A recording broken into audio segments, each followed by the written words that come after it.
Por favor, vayan con sus Biblias hasta el capítulo 51 del libro de los Salmos. Les ruego si se ponen de pie unos segundos.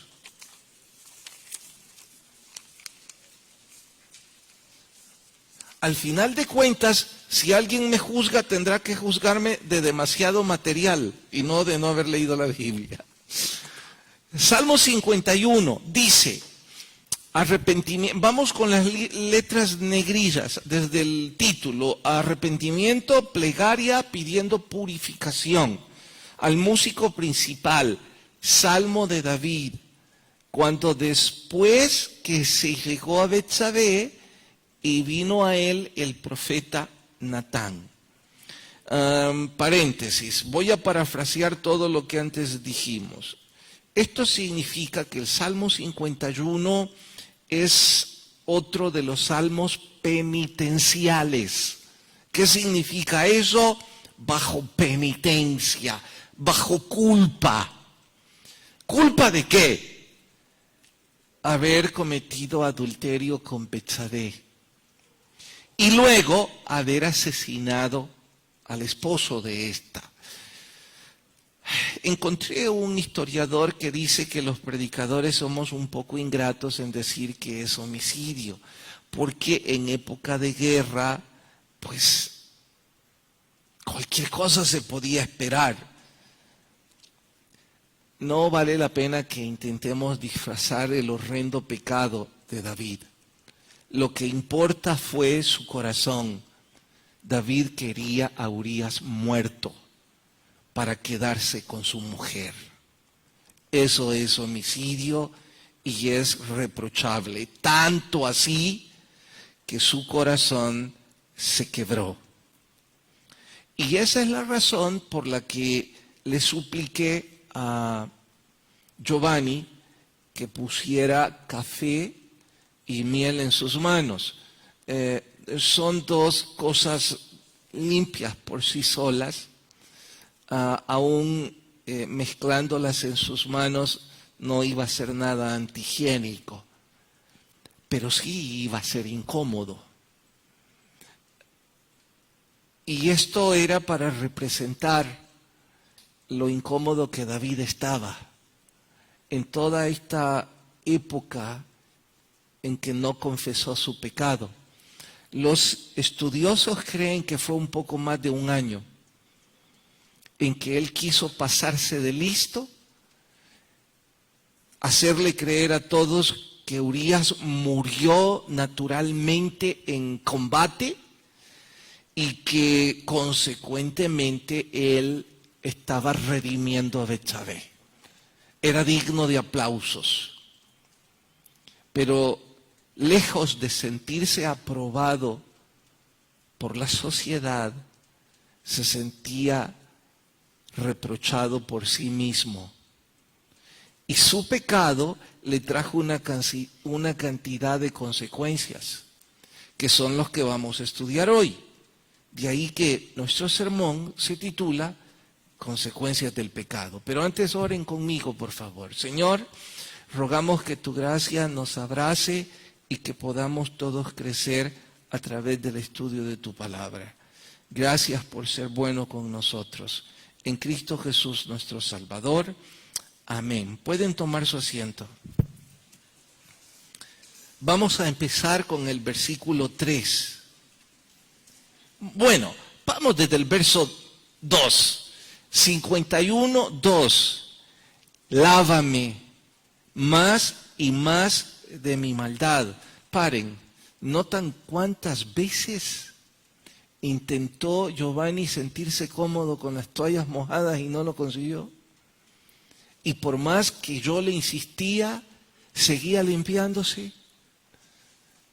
Bueno, eso es lo que hace el pecado en nuestras almas. No hay toalla mojada suficiente para acallar la incomodidad. No había ningún gesto político ni religioso que hiciera sentirse a David limpio de su pecado. Si usted y yo amamos a Dios, escuche esto, no hay forma de sentirse limpio. No hay forma humana de limpiarse a sí mismo. Puede usar lejía, pero su corazón seguirá estando sucio. Llegó a consejería una chica, tal vez de 23 o 25 años, me contó sobre las discusiones con su novio, me dijo que estaba destrozada, estaba con ira, estaba inquieta, y yo la interrumpí y le dije, y además te sentís muy sucia.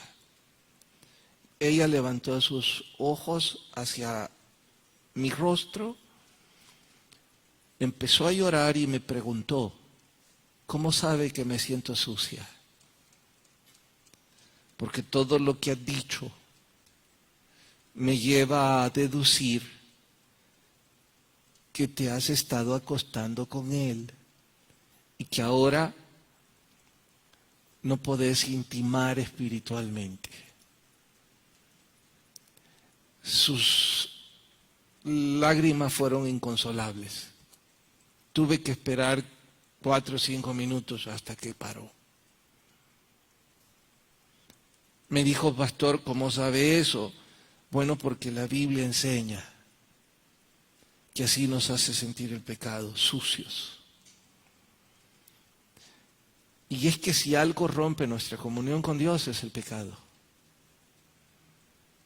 Sigo leyendo. David ya había empezado su proceso de restauración cuando fue confrontado por Natán. Y es entonces cuando él dice en el verso 3, reconozco mi rebelión, reconozco que me rebelé contra Dios. Mi pecado está ahí como un fantasma que me atormenta día y noche. ¿Qué? ¿Debo decir yo que nuestros pecados en realidad son como esos fantasmas que al cerrar nuestros ojos nos quitan el sueño?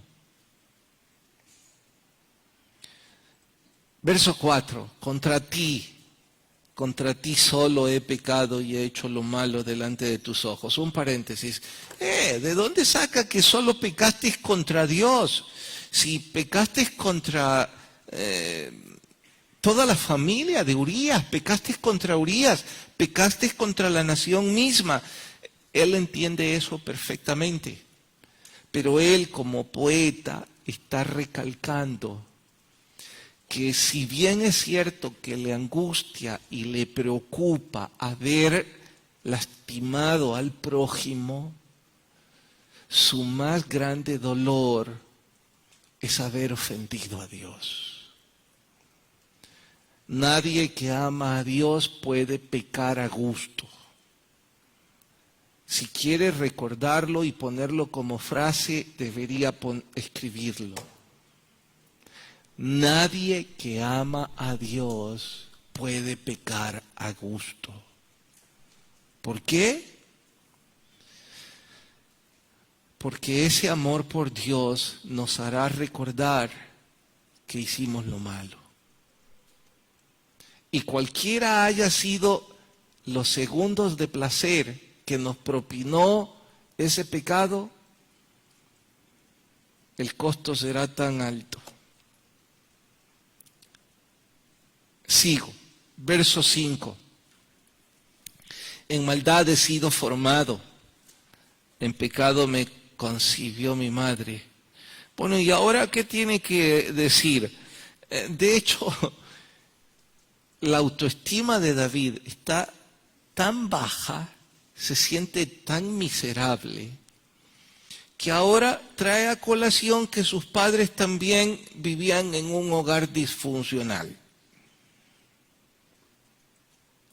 Que si esto era importante o no, ¿a quién le importa? Es que lo que importa es que él se siente miserable. Estoy jugando con la palabra importa para decirle, su pecado y el mío probablemente le importa poco o nada a la mayor parte de gente. Pero si a usted le importa, se siente terrible. Consecuencias del pecado. Sigo. Versículo 8. Hazme oír gozo y alegría, y se recrearán los huesos que has abatido. Estaba enfermo físicamente. Otro de los salmos penitenciales paralelo a este demuestra que David declara que ha envejecido como nunca en ese año, porque no puede dormir, no disfruta la comida y literalmente está enfermo. No estoy diciendo que todas nuestras enfermedades físicas vienen como producto del pecado o como resultado del pecado, pero sí estoy diciendo que hay muchas de nuestras enfermedades que son consecuencia de nuestro pecado. Y sobre todo aquellas que están atadas a nuestro temperamento.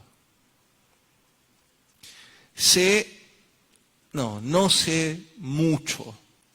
Tendría que ser médico y no lo soy para decir con propiedad que su gastritis, su migraña,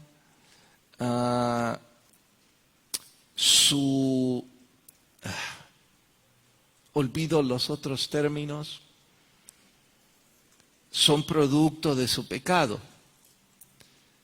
Pero no les sorprenda que es así.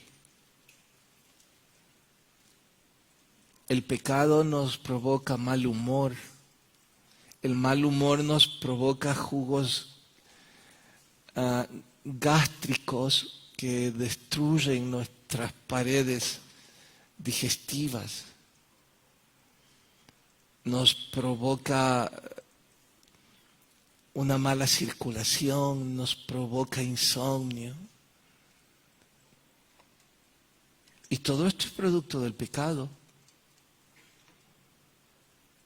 Deberíamos estar atentos porque, entre otras cosas, vean el verso 12.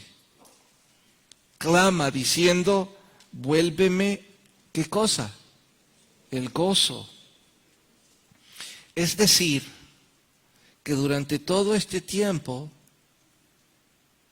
David pasó amargado. Y yo debo preguntar ahora, ¿significa entonces que la gente amargada es porque vive en pecado? Respóndanse ustedes. Claro que sí. Porque si tuvieran el gozo de su salvación, tendrían un espíritu noble. Pero el pecado nos roba eso, nos frunce el ceño, nos hace responder mal. Wow, cuántas cosas nos quita el pecado. Y debo acotar algo extra. Esto lo voy a dejar como pregunta, no como respuesta. ¿Será que cuando David dice aquí, vuélveme el gozo de tu salvación, es que David pensaba que había perdido su salvación? No sé. Pastor, ¿es que acaso está diciendo que la salvación se pierde? Yo creo que no. Pero sí creo que el pecado no confesado y no perdonado nos hace tan miserables que nos hace sentir como si la hemos perdido. Y pueden estar seguros que eso es perder el propósito de vida. Alguien que ama a Dios y se siente así, se siente miserable. Pero no para ahí. Es que el pecado además nos propina el verso 13. Vean ustedes. Entonces el 11. No me eches de delante de ti y no me quites tu Santo Espíritu. Pare, que que Dios había echado a David de su presencia? No he encontrado nada que diga que Dios lo había desechado. Él se sentía rechazado. El pecado nos hace sentir rechazados porque nos hace sentir sucios, incómodos y nos aleja de la Biblia. Oigan, porque esto es doctrina. Cuando las personas empiezan a dejar de congregarse es porque están en pecado. No lo hacen de una sola vez, es paulatino. De vez en cuando dejan de servir, de vez en cuando dejan de leer la Biblia.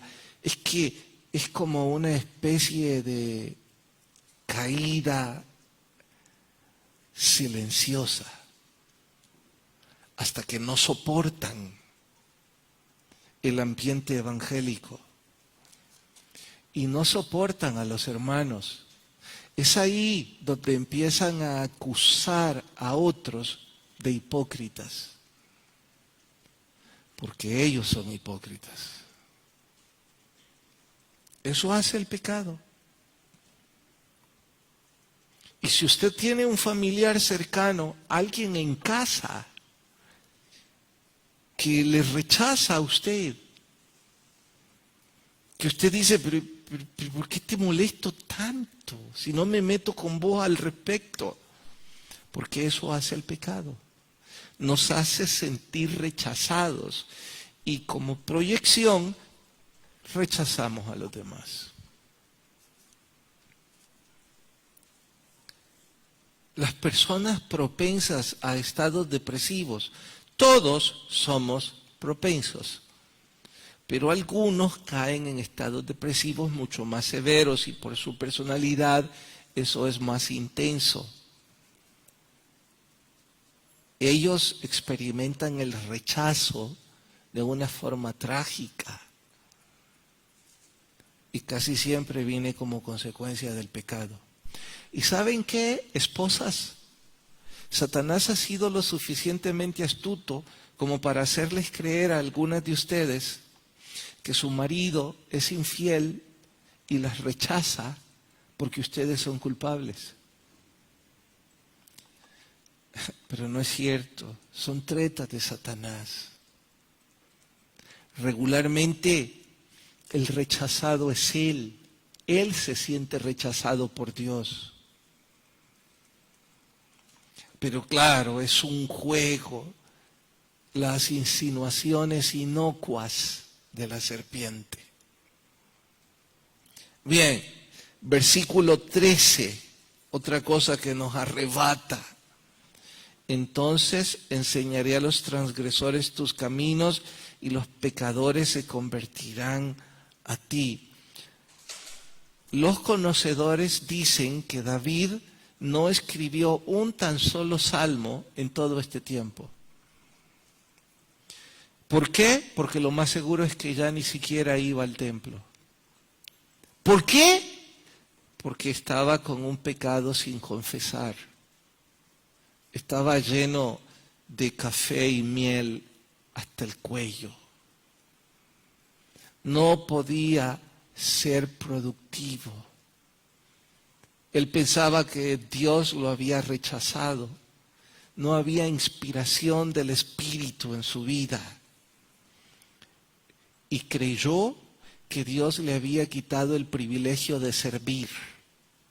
Por eso dice, por favor, devuélveme el gozo y entonces podré enseñar de nuevo y los transgresores como yo se convertirán. Los que están viviendo en pecado sin confesar no quieren servir. Su rebelión es mayúscula. Están en un abismo terrible, pero están a tiempo de corregir. Están viendo su espejo. Finalmente, el verso 17. Los sacrificios de Dios son el espíritu quebrantado. Y aquí viene el verso para mí más hermoso dicho por David. Al corazón contrito y humillado, no desprecias tú, oh Dios. Si esta noche hubo mucha información y no hay nada que pudiéramos recordar porque es mucho, yo diría que hay dos cosas que deberíamos recordar. La primera es a nuestro Señor Jesucristo en el Génesis. En ti serán benditas todas las naciones de la tierra. Y la segunda que deberíamos recordar es que Dios no rechaza un corazón contrito y humillado. Vamos a orar.